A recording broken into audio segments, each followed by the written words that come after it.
Va, muy buenas noches, bienvenidos a El Día D aquí en el canal de la Universidad Nacional de Mar del Plata, en el canal público de la región, donde cada jueves vamos repasando algunas temáticas, muchas veces de coyuntura y otras veces, como ustedes saben, tratando de profundizar sobre esos temas, más como segundas notas, ¿no? Más como buscando entender un poco más de la realidad que muchas veces tiene algunas características particulares. Pero, si les parece, presentamos nuestros auspicios y comenzamos el programa.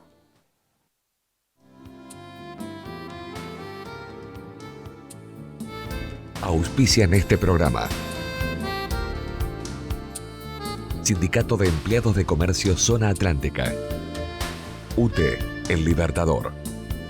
Sindicato Luz y Fuerza Mar del Plata.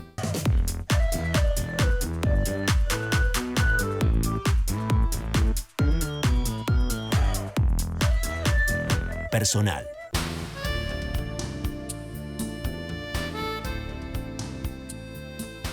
La recurrencia ya de los últimos jueves de decir que semana tras semana, que día tras día, que hora tras hora, minuto tras minuto van pasando las cosas inevitablemente en la Argentina. Y cuando cerrábamos ayer este programa, esta emisión del Día D, allá por las 22, 22:30, que terminaba este envío semanal, por lo menos en su versión original, ¿no? En su emisión inicial, después lo pueden ver por YouTube, ustedes saben, ¿no? En el canal de la Universidad Nacional de Mar del Plata, en esa plataforma digital, pueden verlo en el momento que quieran, pero digo, en la emisión original cerrábamos el programa, cerrábamos con las características de analizar junto al doctor Alberto Rodríguez, secretario de Comunicación de aquí, pero también abogado penalista y hombre de la política, intentar entender la situación judicial de Cristina Fernández de Kirchner, ¿no?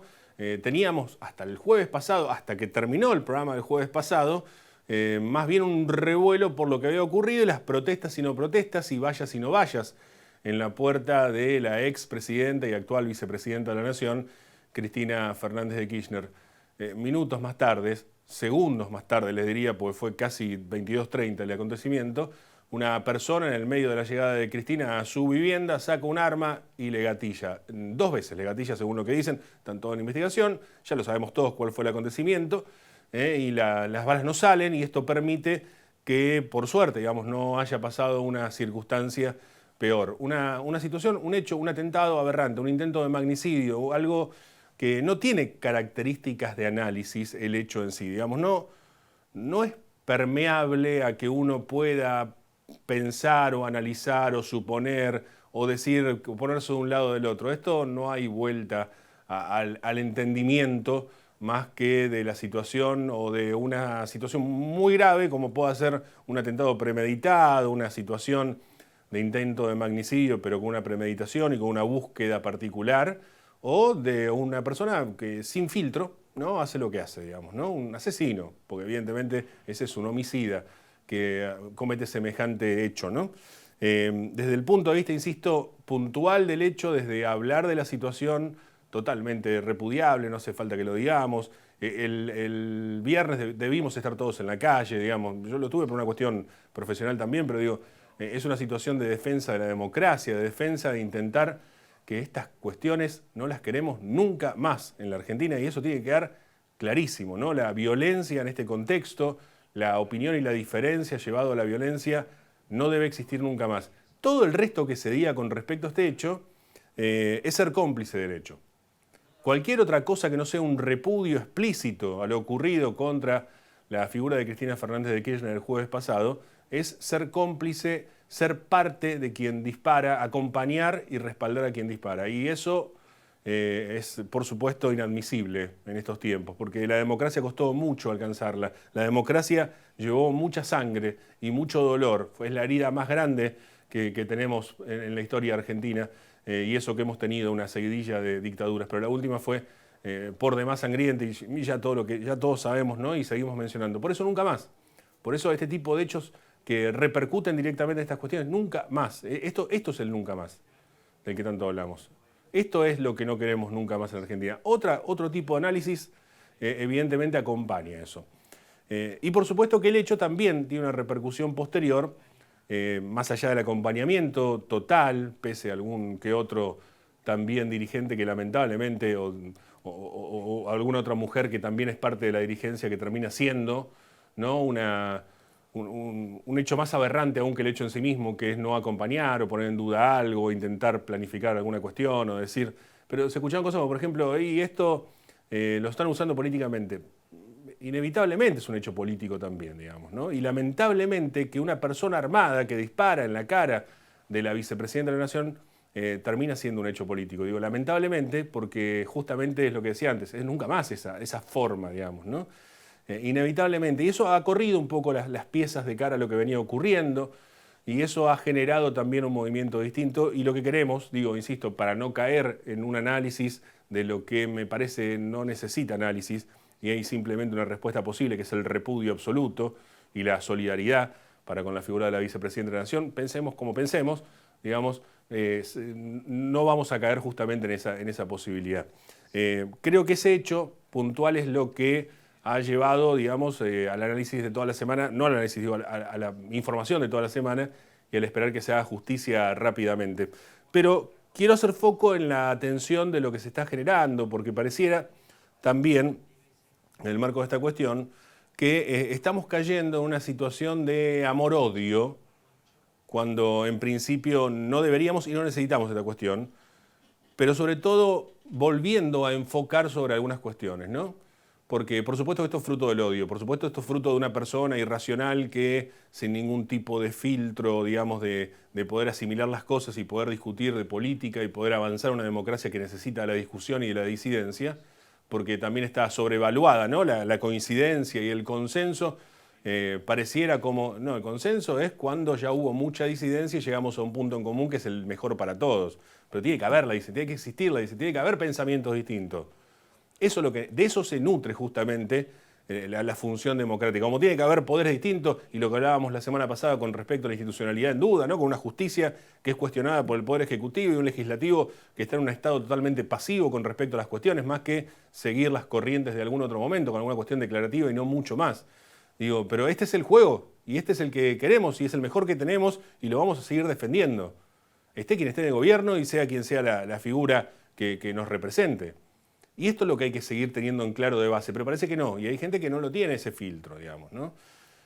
Y ante gente que no lo tiene ese filtro, pensar que el odio o el amor se basan en esto, en una discusión política, o que se puede encontrar la raíz del amor o del odio en una cuestión ideológica, casi religiosa, por momentos, de ambos bandos, si me permiten hablar de bandos, porque hablar de bandos también es parte de esta cuestión de separar, digamos, ¿no?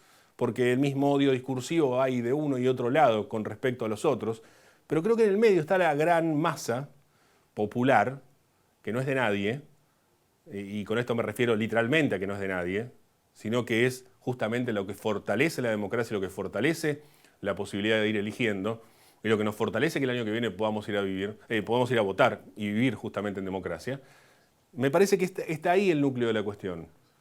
Y que pareciera que esos extremos, y hablamos de los extremos racionales, porque hay extremos irracionales también, como ya hemos visto, y con este hecho se certifica, están todo el tiempo buscándose quién es el culpable y la responsabilidad es de todos. Cuando entendamos que funcionamos como conjunto, cuando entendamos que esto no funciona de otra forma más que en un conjunto, y que lo que hace uno repercute al otro, vamos a entender estas cuestiones, porque también esta cuestión de señalar y apuntar como que la crítica, insisto, muchas veces la crítica direccionada, maliciosa y demás, esto existe también, por supuesto, en el periodismo argentino, estoy hablando a niveles nacionales principalmente, pero cuando existe esa crítica maliciosa, no significa que esto tenga que ver con una cuestión de que si odian o no odian.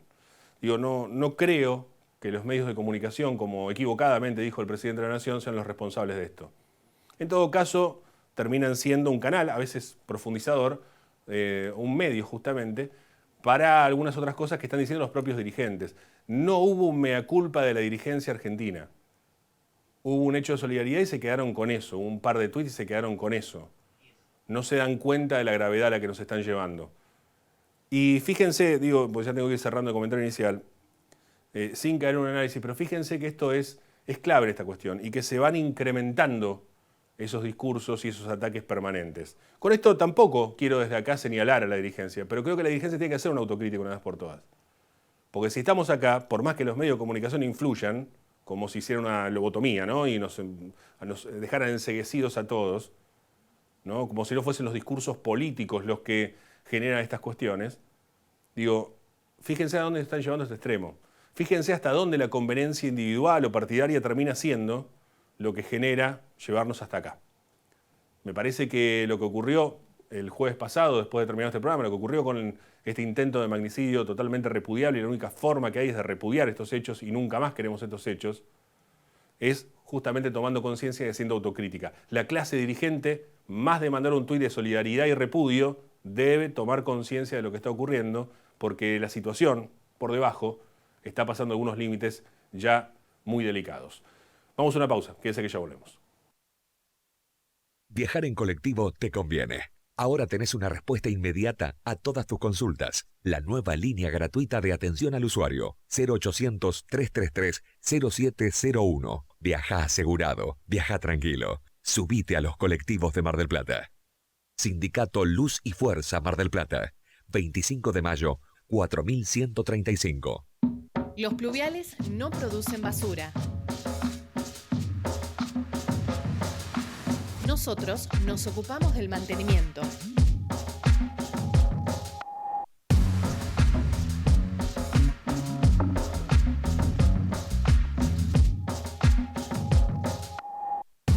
¿Vos hacés tu parte?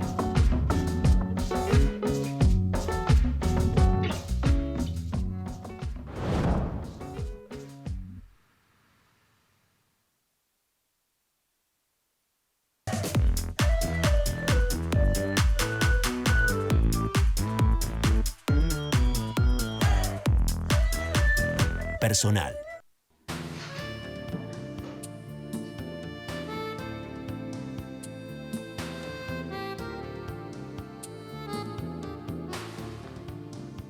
Como comentaba antes de la pausa, nos vamos a eximir de un análisis que no queremos hacer porque creemos que no corresponde con respecto a lo ocurrido la semana anterior con la vicepresidenta de la Nación.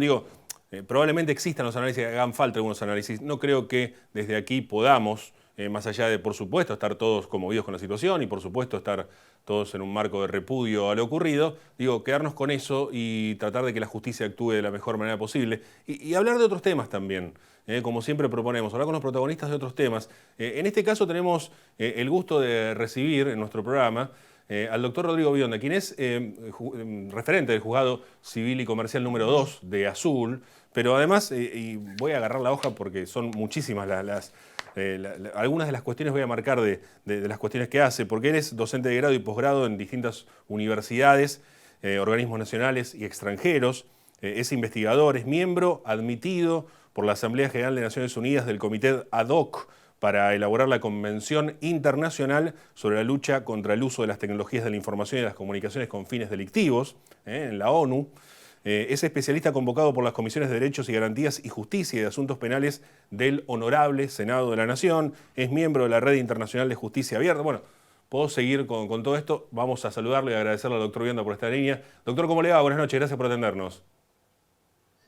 Hola Nico, ¿qué tal? ¿Cómo estás? Un gusto enorme. La verdad que siempre es una satisfacción volver a Mar del Plata, por lo menos, o cuando menos por esta vía virtual, y fundamentalmente volver a reencontrarme con este programa tan querido, del cual fui espectador durante tantísimos años y en el que siempre tan bien me tratan. Así que, Nico, desde ya que te agradezco a vos y quiero hacer extensión el agradecimiento a Jorge también, un muy apreciado compañero de estudios y colega con posterioridad, y agradecerles que siempre están dispuestos a cedernos algún espacio. Así que mil gracias a vos y un saludo grande a todos tus televidentes.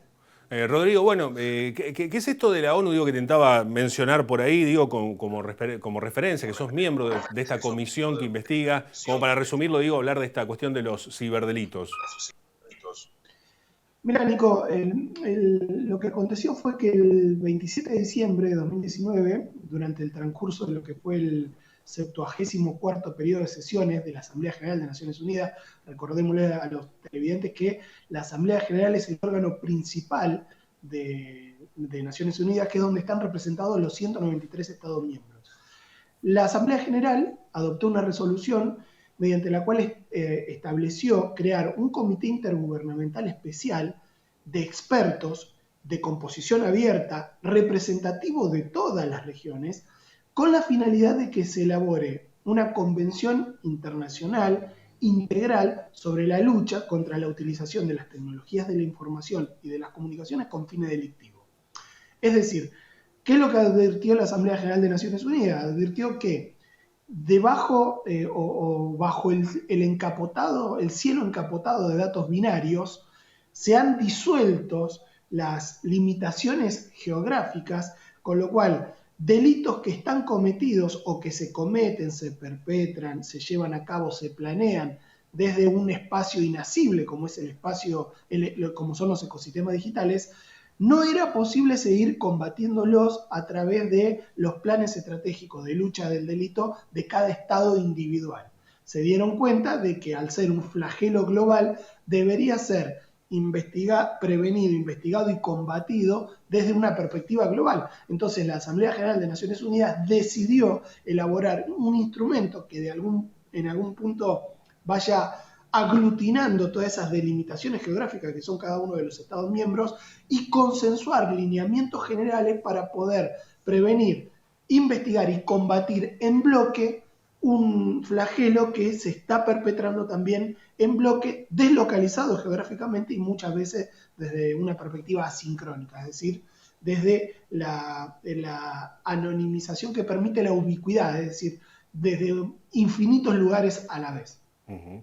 Rodrigo, pero pregunto en este marco porque es muy interesante, claro, el ciberdelito, el Internet, digamos, no tiene fronteras, no responde a los mismos sistemas que pueda tener las fronteras de un país o los estados. Digo, en ese marco es claro y es interesante, ¿no? Pensar que la ONU como conjunto, digo, ahora, ¿cómo aplicamos eso después? Porque digo, primero supongo que está bien la conformación, digo, ahora después, ¿cómo se aplica cuando, por ejemplo, desde la ONU se vaya a intervenir un hecho ocurrido en Argentina, supongamos? Bien. Mirá, en realidad este comité ad hoc es un comité que está presidido por una mujer que es originaria de Argelia y está integrado y representado por miembros de las diferentes regiones. En realidad, lo que se está tratando de hacer con este instrumento internacional es consensuar lineamientos generales para que cada uno de los estados luego pueda adoptar las medidas necesarias que contribuyan al cumplimiento de esos lineamientos generales en diferentes materias. Por ejemplo, se está tratando lo vinculado con la cooperación internacional. ¿Qué mecanismo se va a utilizar para que los estados cooperen entre sí en la prevención, la investigación y la represión de ciberdelitos? En materia de asistencia técnica se están consensuando lineamientos generales de cómo los estados se van a asistir técnicamente de modo recíproco para combatir este flagelo. La adopción de medidas preventivas. ¿Qué medidas preventivas deberían adoptarse y en relación a qué franja etaria o a qué sector poblacional hacer hincapié? Mecanismos de implementación. ¿Cómo se va a implementar? ¿A través de un órgano de control o de administración central, a través de un órgano descentralizado? Y finalmente todo lo atinente a las disposiciones finales. La verdad que la inquietud que vos planteás es la inquietud que se plantea a todo el mundo, porque bueno, ¿qué va a hacer? ¿Va a intervenir ONU en la represión, en la persecución, en la prevención, persecución y represión de estos delitos? No. ONU actúa como un agente central en el cual se negocian las pautas generales a las cuales cada uno de los estados individualmente se va a sujetar para lo que es prevención, investigación y represión de estos delitos. Para darte un ejemplo, para que lo entiendas. Una de las propuestas que llevó, por ejemplo, la República Argentina, hace poco en un diario local reseñaba cuál era la propuesta argentina en Naciones Unidas, una de las propuestas es generar lo que se denomina un punto fijo que esté disponible las 24 horas, los 365 días del año, para receptar pedidos de conservación de información y de transmisión de datos a diferentes estados que hayan detectado la comisión de un delito y que los necesiten para la persecución y represión. Está bien. Y eso ya ha ocurrido, creo, con algunos casos también, ¿no? Digamos, del trabajo internacional para detectar este tipo de crímenes vía internet, ¿no? Vía la red, ¿no? Sí, se está trabajando, Nico, como vos señalás, se viene trabajando desde hace muchísimo tiempo. Lo que ocurre es que se está trabajando en marcos que no se encuentran aceitados, porque, por ejemplo, los pedidos de cooperación para la conservación de información y la transmisión de datos de modo transnacional para poder investigar perseguir y sancionar esos delitos, se hace a través de mecanismos que no están del todo aceitados, mecanismos como, por ejemplo, a través de cancillerías, con trámites que demoran un tiempo significativo, que conspiran contra la persecución de esos delitos, con lo cual lo que se está buscando es, definir pautas comunes y mecanismos aceitados que de modo rápido, eficiente, diligente, permitan hacerse fundamentalmente de la información y de los datos necesarios para la persecución de estos delitos. Vos pensás que lo más trascendente de esto, digamos, es una experiencia sumamente enriquecedora. Estoy trabajando, este es el tercer periodo de sesiones ordinarias en el cual estamos trabajando, ya se celebraron 3 periodos de sesiones, 2 en Nueva York, 1 en Austria, en Viena, además de interactuar con representantes de los 193 países miembros, con esa heterogeneidad de idiosincrasias, diferentes extracciones ideológicas, multiculturalidad. También estamos interactuando con más de 200 múltiples partes interesadas, como le denomina la Asamblea General de Naciones Unidas. Pensá que está interactuando, que está colaborando, que está cooperando con este proyecto global, desde el FBI, Amazon Web, por ejemplo, Meta Platforms, está Microsoft, las Universidades Nacional Autónoma de México, Federal de Paraíba, de Yang, de Lausanne, de Adelaide, de Botswana, de Lis, de West Ática. Es decir, hay todo un conglomerado de múltiples partes interesadas que están cooperando en la elaboración de este documento internacional junto a los representantes de los 193 Estados miembros. Rodrigo, digo, y planteo también como una cuestión hipotética, digamos, ¿no? Está el viejo axioma aquel que de trampa se hizo la ley, digo, ¿no? Pero pensar en que a partir de esta cuestión del ciberdelito, de esta trampa, si se quiere entre comillas, de estos delitos, que algunos son muy graves, digo, no es para minimizarlo, preguntar, digo, en el marco de todo esto, si es que se está creando también un nuevo orden mundial con respecto a esta cuestión a partir de esta cuestión, porque, digo, a ver, pensando en lineamientos generales y muy hipotéticamente desde mi parte y con mucho desconocimiento, por eso lo pregunto y me corregirás en todo caso, empiezan a formarse ya algo de más aldea global, como lo propuso Internet como entrada, pero ahora ya también en lo formal y en las cuestiones, en este caso, punitivas, si se quiere, con respecto al delito. Sí, Nico, mirá, la verdad que independientemente de que vos digas desde el desconocimiento, en realidad con este sentido común que vos estás aplicando, es muy, muy pertinente la apreciación que haces, porque vos pensás que este no es el primer documento a nivel transnacional o internacional que se elabora, porque ya hay otros documentos vinculados, por ejemplo, con lo que es la persecución del tráfico de estupefacientes o con lo que es la persecución de delitos como el terrorismo. Ya hay documentos internacionales donde los estados se han puesto de acuerdo sobre lineamientos generales para colaborar o cooperar y de alguna forma disolver esos límites o delimitaciones geopolíticas que traen las fronteras, para combatir en bloque o para tratar de prevenir y combatir en bloque flagelos que tienen una trascendencia transnacional.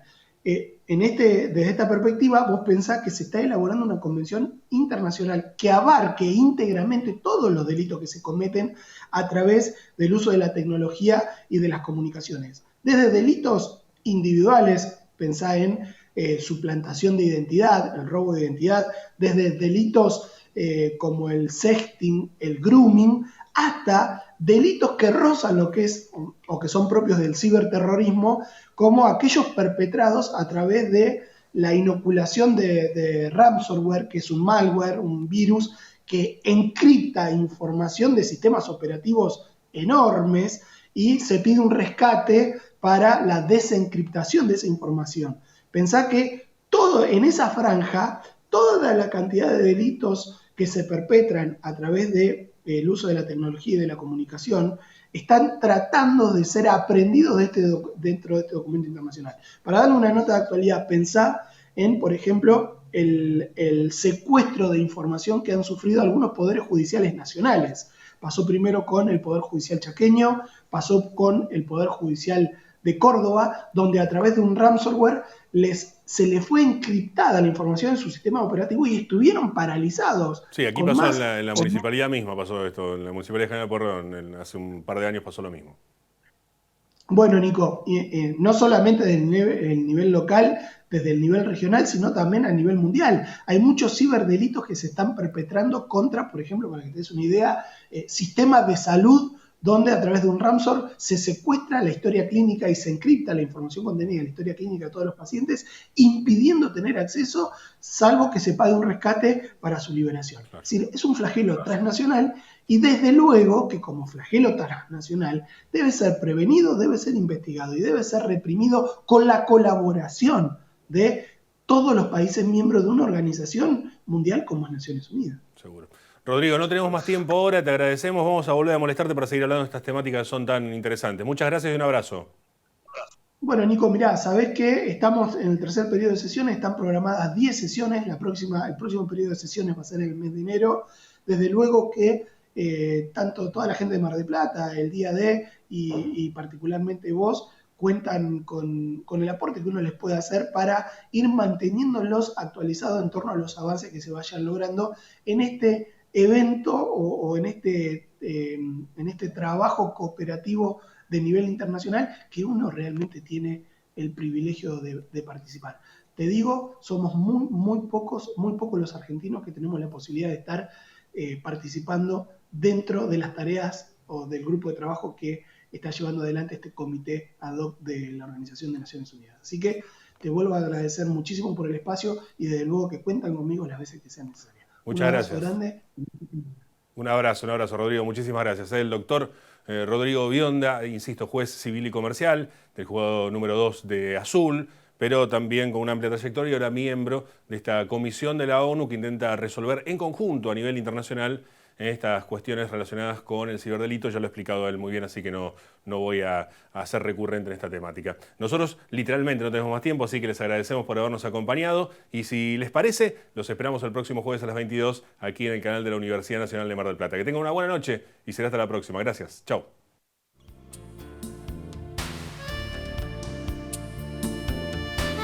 Auspiciaron este programa.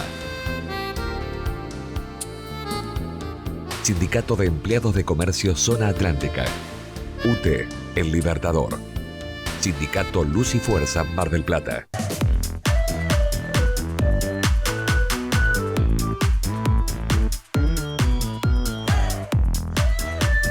Personal.